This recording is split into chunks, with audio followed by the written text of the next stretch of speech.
ඉස්ලාම් දහමේ පංචස්තම්භක නොහොත් කුළුණු. ගෞරවනීය සහෝදරවරුනි සහෝදරියනි, ඉස්ලාම් දහමේ ප්‍රතිපත්තිය පිළිබඳව කතා කරද්දී අපිට එහි මූලිකාංගයන් පිළිබඳව කතා කරන්නට සිදු වෙනවා. ඒ මූලිකාංගයන් යනු ඒ මත තමයි අදාළ ඒ ධර්මය ගොඩ නැගී තිබෙන්නේ, ගොඩ නැගී පවතින්නේ. අදාළ ඒ කරුණු නොසලකා හරින විට, අදාළ ඒ කරුණු නිසියාකාරව ඉෂ්ට සිද්ධ නොකරන විට, ඒ දහමෙන් ඒ අනුගාමිකයාට, විශේෂයෙන් ඉස්ලාම් දහමෙන් ඒ අනිවාර්ය කරුණු ඉෂ්ට සිද්ධ නොකරන අයට කිසිදු පලක් ලැබෙන්නේ නැහැ. කිසිදු ඵල ප්‍රයෝජන ලබා ගන්න බෑ. ඒ නිසා අපි ඒ පිළිබඳව දැනගත යුතුයි. එතකොට නබි මුහම්මද් සල්ලල්ලාහු අලයිහි වසල්ලම් තුමා මෙන්න මේ විදිහට සඳහන් කරනවා. එනම් ඉස්ලාම් කුළුණු පහක් මත ස්ථාපිත වී ඇත. නැමදීමට සුදුසා අල්ලාහ් හැර වෙන කිසිවෙකු නැති බවත්, මුහම්මද් අල්ලාහ්ගේ දාසයා සහ දූතයා බවත් සාක්ෂි දැරීම, සලාතය ස්ථාපිත කිරීම, සකාතය නොහොත් ශුද්ධකාරක බද්ද ගෙවීම, හජ් කර්තව්‍ය ඉටු කිරීම, රමදාන් මාසයේදී උපවාසයේ නිරත වීම යන මේ කරුණු පහ ඉස්ලාමේ කුළුණු පහක් මෙන් යයි නබි මුහම්මද් සල්ලල්ලාහු අලයිහි වසල්ලම් තුමානෝ පැවසුවා. මේ පිළිබඳ විස්තර කරන්නේ ඉබ්නු උමර් රදියල්ලාහු අන්හු තුමානෝ මූල අශ්‍රකාන්තයේ බුඛාරි මුස්ලිම් මුතෆකුන් අලයිහි. එතකොට දැන් ගෞරවනීය සහෝදරවරුනි සහෝදරිනි, දැන් අපිට පැහැදිලි මෙතන කරුණු කීපයක් තිබෙනවා. ඒව වැදගත් කරුණු. එතකොට ඒ කරුණු පිළිබඳව ඔබට මම මතක් කළා, දැන් පැහැදිලි කළා. අපි ඒක තවත් ආකාරයකින් මෙන්න මේ විදිහට අවබෝධ කරගන්නට උත්සාහ කරන්න. දැන් මේ කරුණු පහ ඊට කරනු ලැබිය යුතු ආකාරයන් පිළිබඳව සඳහන් වෙනවා. විශේෂයෙන් මනුෂ්‍යයාගේ හැකියාව මත, මනුෂ්‍යයාගේ ශක්තිය මත තමයි මේ කරුණු ඉෂ්ට සිද්ධ විය යුත්තේ යනුවෙන් ඉස්ලාම් දහම පවසනවා. එතකොට මේ කරුණු පහ අතරින් පළවෙනි කාරණාව පිළිබඳව අපි අවධානය යොමු කරමු. මේ කාරණාව ලෝකයේ කිසිම කෙනෙකුට තමාට කළ නොහැකියයි පවසන්නට පුළුවන් ආකාරයේ දෙයක් නෙමෙයි. මොකද ඒ තරමට ඕනෑම පුද්ගලයෙකුට ඔවුන්ගේ සිතුම් පැතුම් අනුව, ඔවුන්ගේ ඒ නිදහස් සීමාව තුළ තමන්ට කැමති දෙයක් පිළිගැනීමට සහ ප්‍රතික්ෂේප කිරීමට අවකාශය තිබෙනවා. ඒ අනුව බලන කල පළවෙනි කාරණාව ශහාදතු අන් ලා ඉලාහා ඉල්ලල්ලාහ් ව අන්න මුහම්මදන් අබ්දුහු ව රසූලුහු අව ව අන්න මුහම්මදන් රසූලුල්ලාහ්. අල්ලාහ්ව ඒකී දෙවිඳානන්ව, තම නිර්මාතෘවරයාව දෙවියා හැටියට පිළිගැනීම. දෙවියෙක් හැටියට නෙමේ, ඒකීය දෙවියා හැටියට පිළිගැනීම. මෙය සාමාන්‍යයෙන් කියනවා නම් අපි ඕනෑම පුද්ගලයෙකුට මේ ලෝකයේ තමන්ගේ අනන්‍යතාවය පිළිමුම් කරන්නට, තමන්ට නමක්, තමන්ට ශරීරයක්, තමන්ට ප්‍රාණයක් තිබෙන ශරීරයක්, මේ සියල්ලම හිමිවීමට මූලික හේතුව වෙන්නේ මවෙකු මාර්ගයෙන් ඔහු හෝ ඇය මේ ලොවට බිහිවීම. එතකොට ඕනෑම පුද්ගලයෙකුට ඔහුගේ උපන් අයිතිය හැටියට සඳහන් කරන්න පුළුවන් ඔහුගේ මව පිළිබඳව, ඇයගේ මව පිළිබඳව දැන ගැනීම. ඒ ආකාරයට බලන කල ඕනෑම පුද්ගලයෙකුට කියන්න පුළුවන්, තහවුරු කරගන්නට පුළුවන්, දැනගන්නට අයිතිය තියෙනවා තමන්ගේ නිර්මාතෘවරයා කවුද කියලා. ඒ නිර්මාතෘවරයාව පිළිගැනීමේ සම්පූර්ණ අයිතිය ඔහුට තිබෙනවා. ඒ නිර්මාතෘවරයාගේ ඒ මැවුම්කරුවාගේ නියමයන් ක්‍රියාත්මක කිරීමේ අවකාශය ඔහුට තිබෙනවා.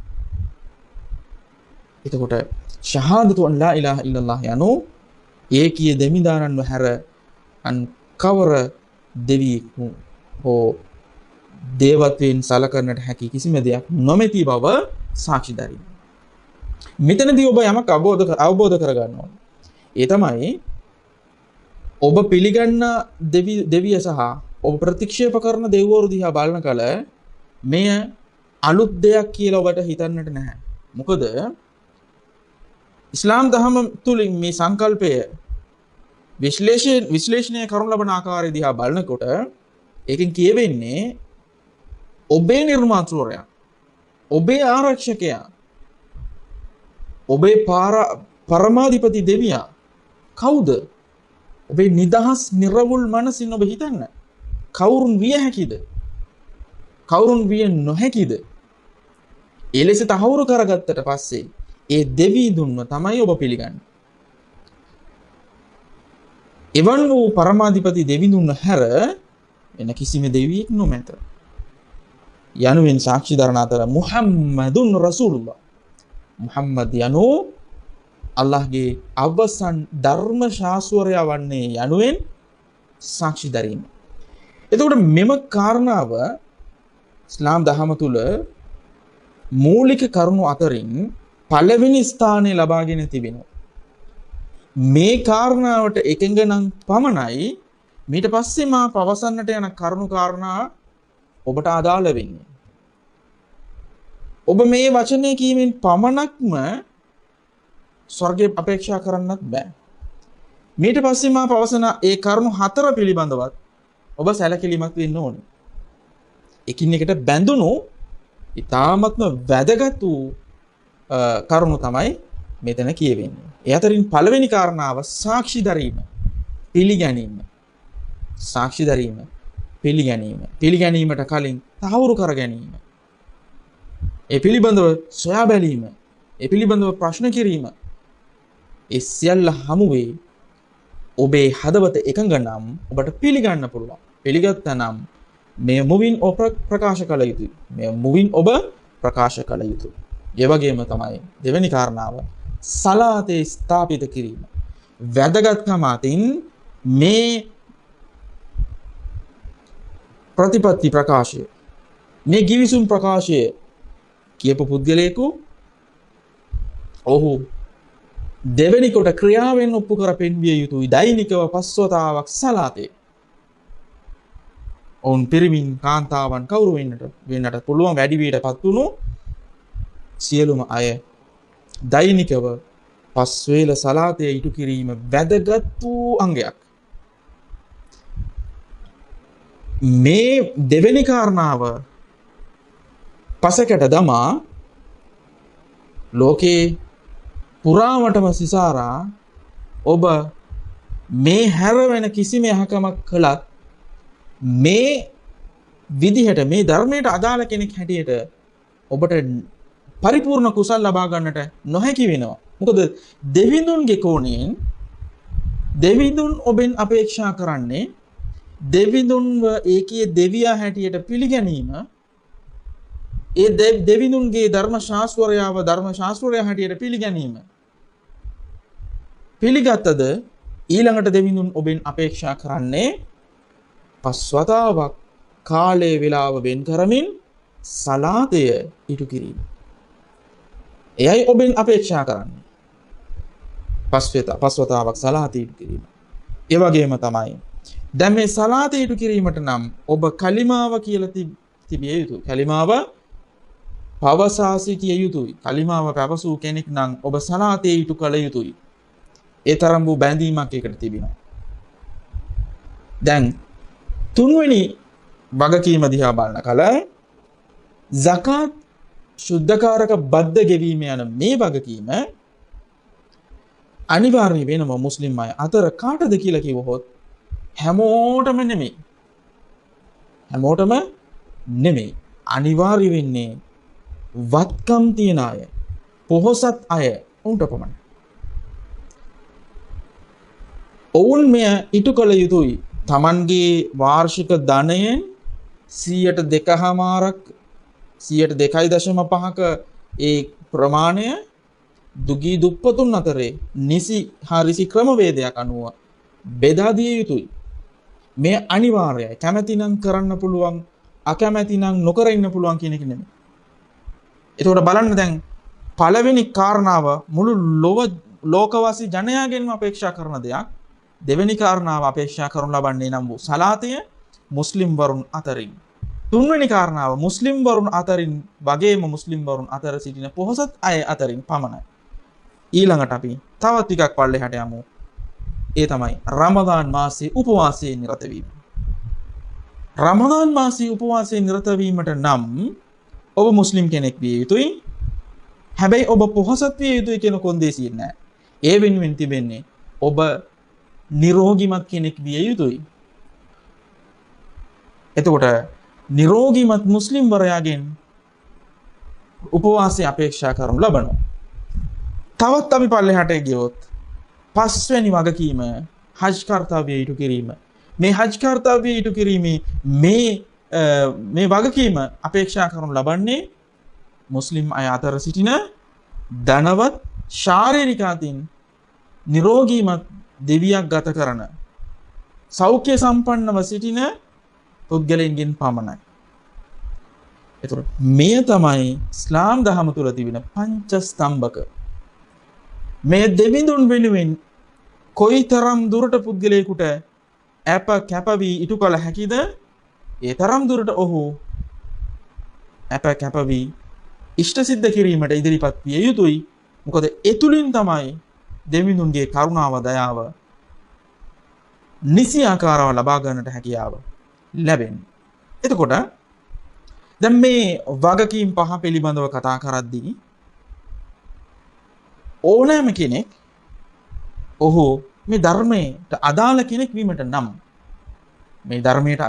වීමට නම් ඔහු කළ යුතු දේ පිළිබඳව අපි දැනගත යුතුයි. ඒ තමයි අරම කලින් පවසපු ශහාදාව තම මුවින් ප්‍රකාශ කොට පිළිගෙන මේ ධර්මයට ඇතුල් වීම. මේ ධර්මයට පැමිණීම. එතකොට මේ කරුණු පහ අතරින් ඕනෑම කාරණාවක් කිසියම් කෙනෙක් තමන්ට අනිවාර්ය වූ එකක් හෝ නැති එකක් වෙන්නට පුළුවන්. එය ප්‍රතික්ෂේප කරනවා නම්, හදවතින් පිළිකුල් කරනවා නම්, පිළිගන්නේ නැත්නම් ඔහු මේ ධර්මයට අදාළ කෙනෙක් බවට පත් වෙන්න බෑ. උදාහරණයකට මම කියන්නම්. දැන් කවුරු හරි කියනවා දැන් ඉස්ලාම් දහම තුල තිබෙන මේ කරුණු පහ අතරින් ඔක්කොම හරි. හැබැයි මට අර निराහාරව ඉන්න එක නම් හරිම අමාරුයි. නෝම්බි අල්ලන එක හරිම අමාරුයි. මට ඒක කැමති නෑ. ඒ හැර මම පස්වෙල සලාතේ කරන්නම්. හජ් උනත් මට කරන්න පුළුවන් සල්ලි වියදම් කරලා.